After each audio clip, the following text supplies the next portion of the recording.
Namaskar. Hello and welcome to PGurus channel. This is Daily Global Insights 408. We apologize we could not get you a couple of episodes because Sridharji was traveling. We try our best to give you this episode 3 times a week. Sometimes travel comes in the way, so please bear with us for that.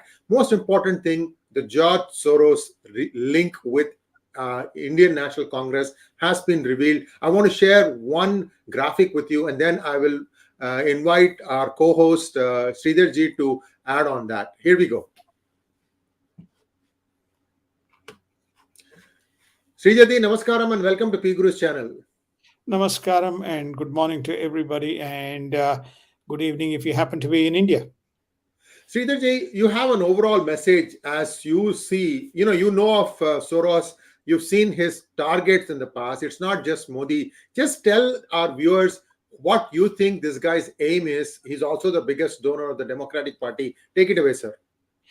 Well, I think it's very clear today. He has stirred up the controversy in India, and basically he has said that Modi is popular. He's not democratic. He's got anti-Muslim, which is why his popularity has risen. He's against some of the policies that Modi has enacted. He says even Adani issue is directly correlated to Modi ji. So in fact, this is the way he goes about, going back into his history. His game was about shorting currency markets of weak countries and making money out of it. So what is his agenda? His agenda is very clear that he is very much a left woke type of an agenda. He stirred up a huge amount of controversy in the 2021 World Economic Forum, 2022 World Economic Forum, when he was given the audience. It was obviously you get an audience, so he got the audience, and he went on to say how some of the countries' leaders are paralyzing the world with their policies contrary to the realities. And he picks up Modi as one of them. He even did not spare Xi Jinping, Vladimir Putin, and so on. So his broad theory is against anything which is center and right, and is very much a left. And he has funded schools, he has funded programs, and all within the parameters of democracy. And in his own way, he goes about, and there is nobody to counter other than what you see some big, in fact, Republicans in the United States don't even bother about him. But of course, the BJP in India is very much, anti this type of rhetoric that comes out of him. Also, in Russia, he is not allowed. He went after Vladimir. They have banned him. He cannot enter Russia. It's obviously needless to say, Xi Jinping has his own views on him. Thank you so much, sir. And we have one other piece of good news, viewers. Remember the episode that we did with T.G. Mohandas ji? Well, Lord Hanuman is back on the HLFT-42. We have confirmed this. Now this logo has been restored on the HLFT aircraft. This was something that was a needless controversy, in my opinion. But I just wanted to share that good news with you that coming on, sites like PGurus and advocating something with facts and data, the way Sri Mohandas TG did had its effect. Thank you very much, viewers. And let's move on to the next item. Sridharji, the next item that I wanted to talk to you about was about what is this happening. I really think this is what the word to explain it. Blinken is supposed to be meeting Wang Yi. Now, Biden wants to go and meet Xi Jinping, and Xi Jinping is now saying, if you are not going to do this, then there is no meeting. I thought it was the other way around. I thought they were desperate to meet in the United States. Well, I think I mentioned to you, there is something going on within the Biden administration, within the policymakers. They seem to have this overbearing fear or overbearing theory that somehow we shouldn't do anything that upsets the Chinese and the Chinese relationship. This is one of the reasons why this whole balloon incident was kept in abeyance for almost a week before it became too late. And then they sent the F-35s to shoot down the so-called balloon over South Carolina. So the question, therefore, it begs the question whether actually Biden is supporter of Xi Jinping, or Xi Jinping has kind of ubiquitous control over Biden, and all the other things seems to be rhetoric in terms of his policies, but specific actions on ground, Mr. Biden is concerned, there's nothing that demonstrates what he is doing is anything to do with antagonizing China, Sriji. And viewers, you must remember that Mr. Xi Jinping was appointed the General Secretary with the blessings of Obama, Biden, as well as Hillary Clinton. The triumvirate were in power at that point of time. They felt that this guy was malleable and ductile. My foot, he has done a 180 degrees on them. Right now, he's sitting on their neck and having fun. So this is how I see it. You can see many of the Elmer Yuan videos to get proof for how this whole thing played out a few years ago when he was made the General Secretary in 2012. Anyway, let's move on to the next topic. Sridharji, Twitter. Twitter has closed 2 of its 3 offices in India. It closed one almost immediately after Elon Musk became the CEO, became the owner and the CEO. Sir, Twitter is not really making money for Elon Musk. Twitter India, isn't it? No, Twitter India as of pure. There are 3 reasons why Musk is shutting down. One is cost control. Second is basically, are those centers making enough revenue? There's no advertisers coming on board in terms of making money for Twitter. So India is not one of the strategic centers, as people would like to believe, on the revenue front. Very important. I mean, long ago, there was this hue and cry within India that India must develop its own platform to combat. So there are internal platforms, apparently. I don't have data to substantiate. There are internal platforms within India which can provide a much, much better framework for Indian audiences than Twitter. Yes, indeed. And I would urge all of you to check out Koo, K-O-O. And Koo is very popular in vernacular languages. Kannada, Telugu, Tamil. At least the southern languages are very popular on Koo. I think Bengali also has picked up. So there's a fair amount of stuff going on. Next item that I would like to talk about is markets. Sridharji, in markets, again, the United States markets are going down. The wholesale price inflation in the WPI is again shooting up. Inflation effects are quite heavy. So how do we navigate the way forward, sir? How do you see the markets in the next few weeks? The markets for the rest of the year, 2023, I think we had indicated, we haven't done a deep dive. 2023 is a difficult year, is going to be a difficult year to stem across. Why? Because nobody knows, or nobody is working on the right parameters on the inflation, which is the supply issues. Okay. Now, 2 important variables. One, interest rate. Continuing to rise interest rates is not going to be very helpful in terms of helping the economy. Number 2, that's obviously you can see reflected in the price WPI, and as well as the consumer price index, the CPI inflation. So interest rates is harming. Now, credit. The Fed has been withdrawing the asset purchase program, so there's also a credit squeeze. As a result, you still have pent-up demand, prices going up, and there is a point of time the purchase is going to come down. Well, January had very good retail. In fact, January retail sales went up by 3%. It is not going to last when the consumer balance sheets, run out of cash. So what we are seeing is a temporary aberration in the consumer purchases, but the continued sustained issue around the headwinds of rising rates and rising prices at the same time. Thank you, sir. And I want to draw your attention to that spill that happened on the city of Palestine in Ohio. Now, a lot of animals are dying, and there is a total seal on journalists even visiting the wreckage site. This is America, for God's sake, sir. What is going on? What is it that the government is trying to hide, sir? Firstly, the government has mismanaged it. That's an obvious fact. Number two, they acted a bit late, but having acted, they acted in a chaotic manner. The residents were asked to be vacated at 3:45 a.m. in the morning under the threat of enforcement. Number two. Number three, they quickly looked at the EPA readings without, we are talking about vinyl chloride. So they quickly kind of looked at and they cleared and they asked people to come back. Now, what's happening? There is very obvious. The people on ground feel that it is a complete mismanagement on a number of fronts. One, the water is highly contaminated. They can see stains and discoloration of the water.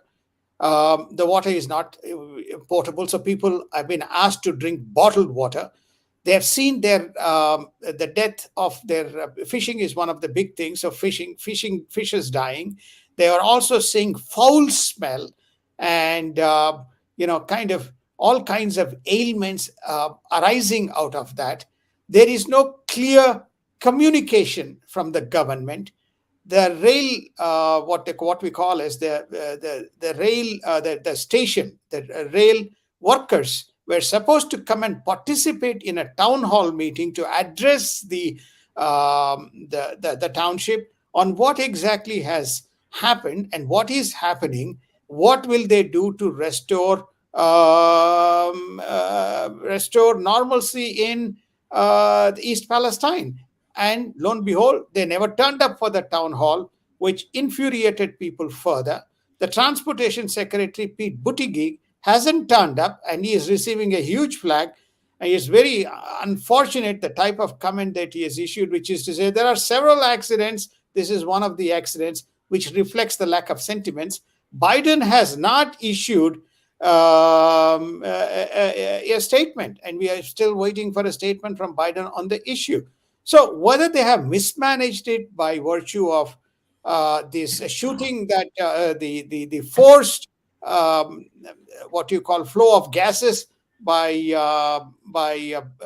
shooting at those huge gas chambers, we don't know. But the fact remains that this whole issue is mismanaged. Contamination is prevalent, possibly not in air, and the city is non-livable, according to many residents, some of whom I've happened to listen on their interviews in the TV. Viewers, I have to tell you this. In our recording with Elmer 2 days ago, we had mentioned that Biden will say the last 3 balloons were not of Chinese origin. That's exactly what he said. He's trying to. There is something going on there. This is just way beyond coincidences here. Second thing is, he doesn't want to talk about the oil spill, but he wants to run for president. He issues his health certificate. The interesting thing is, his health certificate talks that he's physically fit. Sridharji, what about his mental fitness? Not assessed. So this is the doctors who said, "Oh, great, but what about his mental strength and the ability to make critical decisions?" Not assessed. So in which case, some of the decisions, or many of the decisions, are basically highly questionable in terms of what is coming out. So this has been, one is cognitive, second is ability to his general mental fitness in terms of his ability to make decisions. I think this has been constantly questioned by some of his own party members, as well as by obviously the Republicans. Viewers, Terminal 1 of JFK Airport was down the entire day on the 17th of February. And is this like a power outage induced by playing with the software? I don't know. I would like to ask Sridharji. He is a New York native. What happened there, Sridharji? Well, there's only one thing I can say as to what has happened. It is incompetence as well as complete and total mismanagement that is going on across United States. Well, this happens to be Terminal 1. So apparently they are still working on these so-called electrical outages, and they're going to be shutting down the airport on the 17th. All of 17th is already major disruption. Fortunately, it's not Terminal 4, it's Terminal 1.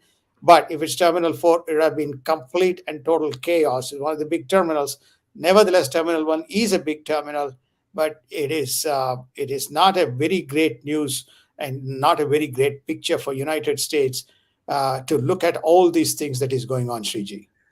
They should look for squirrels in case some squirrels have eaten away the wires. That's what the Tamil Nadu Electricity Board minister says every time there is a power outage that he cannot explain.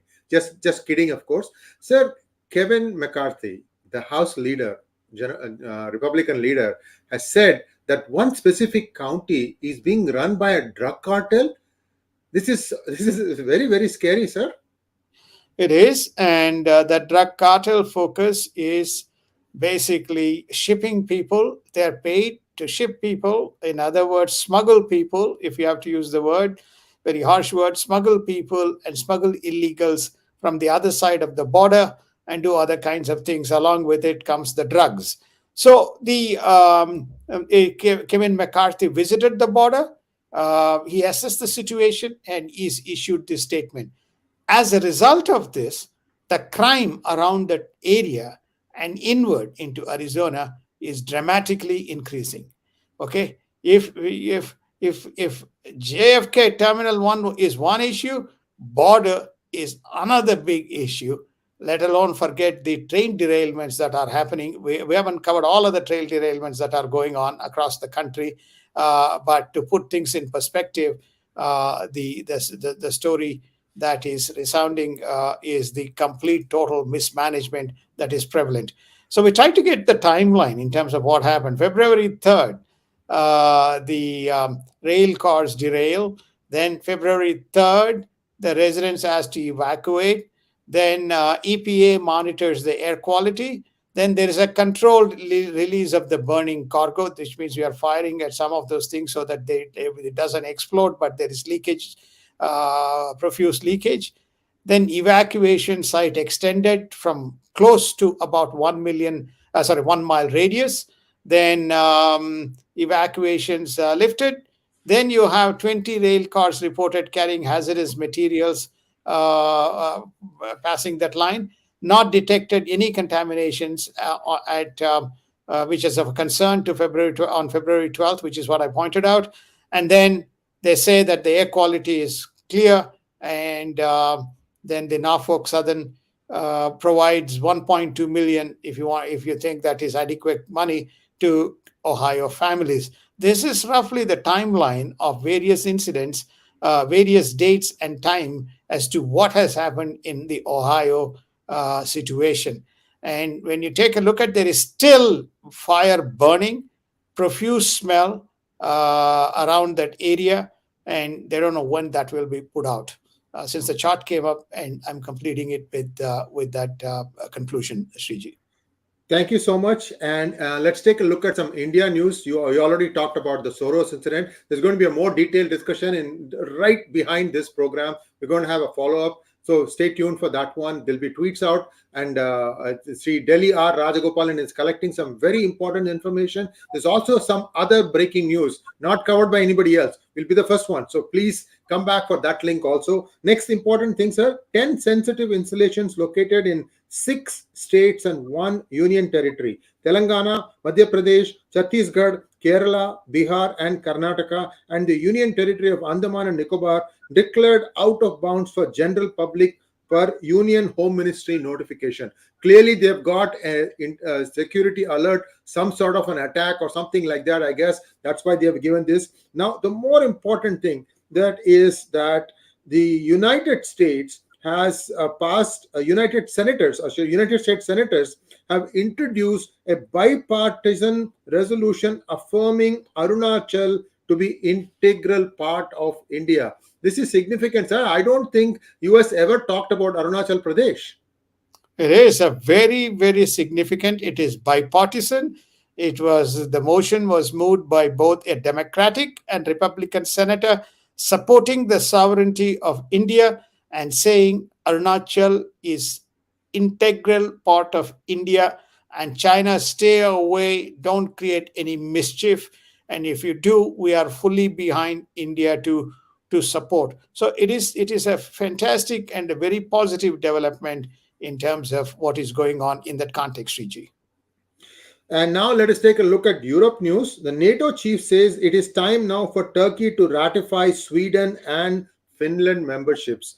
And sir, this is high time. These guys are holding out for way too long. I thought Sweden gave a lot of, they gave in to a lot of their demands already. Well, I think that the moment is being seized. Turkey requires tremendous amount of money. The Turkish government has completely mismanaged the earthquake. And now I am told that the earthquake, the number of the death toll from the earthquake is crossed more than 40,000. I don't know Oh my what God. the final number is going to be. So Mr. Erdogan is really, really in deep trouble. And so therefore, they're saying, okay, focus on your country. Don't kind of block the nations which are under the threat of Russia. And so now shed your stuff and allow the two nations to be brought into NATO. And you can see what is going on. So he may concede given the circumstances that are against him, Sriji. Now there's a new surprise element in the axis of Russia and China. South Africa has done some naval exercises with Russia and China. This is something totally new, out of the left field. Belarus says it will fight alongside Russia if only if Belarus is invaded. So there is a slight parsing of text there. I'm going to let you talk all these things, sir. Also, Moldovan parliament approves a new pro-Western government. Looking all together, so there is, it's just like World War II. People are choosing sides now. World War III, Sriji. It's World War III. Just like World War II. Now World War III. Yes. World War II. So World War II. So it is. So what you're witnessing from many of these nations is what they're observing very clearly. Ukraine is a lesson. Okay, you are seeing Ukrainian economy and Ukrainian people being decimated, and they want pro-Western support to not only bail them out and support. So that is why we covered Moldovan Prime Minister making a statement that there is an attempted interference by Russians to influence. Now the parliament has approved the government, and so the government is coming into play. Now, Belarus is again interesting. It doesn't want to get into war. Okay, fine. Russia, I'm your ally, you be. But I'm not going to put boots on ground, and I'm not going to be sending people into the war only if Belarus is attacked by the Western forces or NATO. So that's not likely to happen. Then, as far as South Africa is concerned, you can see South Africa is going left, left, left, left. China and South African economy is in deep shambles. So it has corruption is quite rampant. So when you have rampant corruption, there's only two countries in the world, potentially two countries in the world, which comes to your rescue. The first and foremost will be lining up is China. You want to know about Myanmar? You want to know about Laos? You want to know about other African nations? You will find that China is the first country to come in and help. So South Africa is no exception to that rule. So South Africa receives a lot of aid. So what do? They line themselves with Russia and China right in the African shores. And lo and behold, we don't know what is going to happen to South Africa as a result of this move. China sanctions Lockheed Martin and Raytheon over arms sales to Taiwan. So this is sort of like you take it for whatever it is worth. Next, China declares victory over COVID. These are the last two items. I have to rush because I need to take my breath back so that I can get ready for the next one. Big reveal, guys. Please come back and join that video because there's a huge reveal. I can't tell you more than that. It has to do with a symbol. Sridharji, thank you so much, sir. Today has been one of those days when you've got so much news happening that I can't even take my eyes off of the terminal. The stuff is just streaming in. Thank you once again, sir. Viewers, please like, share, and subscribe to our channel. We'll be back again Monday, but in between, there may be another program. We're going to look at a totally different topic. Stay tuned. We will let you know via Twitter and Facebook. Namaskaram, sir. Talk to you soon.